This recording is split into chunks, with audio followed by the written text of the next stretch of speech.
Hello viewers, how are you? Hope you are very fine by the grace of Almighty. I am also very fine. I am here today to discuss about the difference between causative verb and non-causative verb. আজকে আমরা দুইটা ভার্বের মধ্যে পার্থক্যটা শিখব। Positive verb এবং নন positive verb. So বন্ধুরা, positive verb এবং নন পজিটিভ ভার্বের পার্থক্যটা জানার আগে আমরা আগে পজিটিভ ভার্বটা কি এবং নন পজিটিভ ভার্ব বলতে কি বুঝি সেটা আমরা শিখব। পজিটিভ ভার্ব আমরা কখন ব্যবহার করি?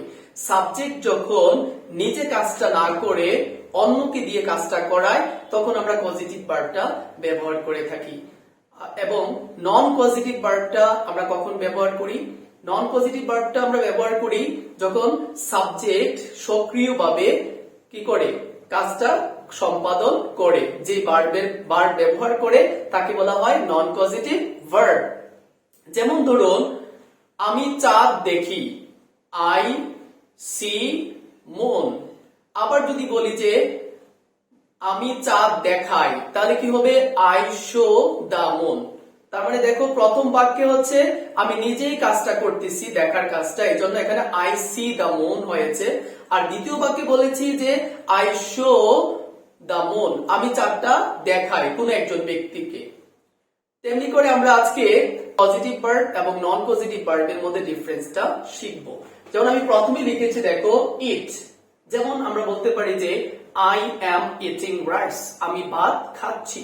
আবার যখন আমি বলি যে mother is feeding rice to her baby, মা তার শিশুকে ভাত খাওয়াচ্ছেন। ঠিক আবার দেখো, লার্ন দিয়ে যদি আমরা একটা সেন্টেন্স মেকিং করি, যেমন আই এম লার্নিং ইংলিশ, আমি ইংরেজি শিখছি। আর আবার দেখো, নন পজিটিভ ভার্বের ক্ষেত্রে কি হচ্ছে?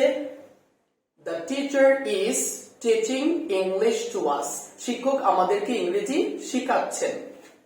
এগেইন দেখো, নো অর্থ জানা। আই নো দ্য ম্যান, আমি লোকটিকে জানি।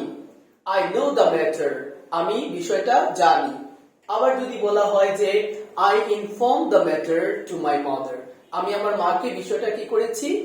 জানিয়েছি। দেন দেখো, রাইস এন্ড অ্যারাইজ।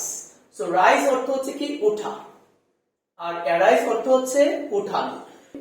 রাইজ শব্দের অর্থ হচ্ছে নিজেই ঘুম থেকে ওঠা, আর অ্যারাইজ মানে হচ্ছে কাউকে ঘুম থেকে জাগানো বা উঠানো। যেমন I rise up in the morning, আমি সকালে ঘুম থেকে উঠি। আবার যদি বলি যে my mother arises me in the morning, আমার মা সকালে আমাকে ঘুম থেকে উঠান। দেন আমরা শিখবো রিমেম্বার এন্ড রিমাইন্ড। একটা হচ্ছে স্মরণ করা, আর একটা হচ্ছে স্মরণ করিয়ে দেওয়া। যেমন I can remember my childhood, আমি আমার শৈশবকে কি করতে পারি? স্মরণ করতে পারি। আবার দেখো, যদি বলি যে mother reminds me the matter, মা আমাকে বিষয়টি স্মরণ করিয়ে দেয় বা মা আমাকে বিষয়টি অবগত করে। দেন একেবারে লাস্টে আমরা পাচ্ছি সি এন্ড শো। যেমন সি শব্দের অর্থ হচ্ছে দেখা, এন্ড শো শব্দের অর্থ হচ্ছে দেখানো। যেমন আমি বললাম যে আই সি ইউ, আমি তোমাকে দেখি। আই সি দ্য মুন, আমি চাঁদ দেখি। I can see you clearly, আমি তোমাকে স্পষ্টভাবে দেখতে পাই। আবার দেখো, বললাম যে the man is showing me the moon, লোকটি আমাকে চাঁদ দেখাচ্ছেন। He is showing me the incident, তিনি আমাকে ঘটনাটি দেখাচ্ছেন। সো বন্ধুরা, আমরা আজকে খুব সহজেই শিখে গেলাম পজিটিভ ভার্ব এবং নন পজিটিভ ভার্বের মধ্যে পার্থক্যটা। আশা করি আপনাদের ভালো লেগেছে। আমরা আগামী ক্লাসে আরো কিছু নতুন কিছু শিখবো। Grammar, spoken English, presentation, phonetics, etc. Thank you for being with me. Have a nice day. Goodbye.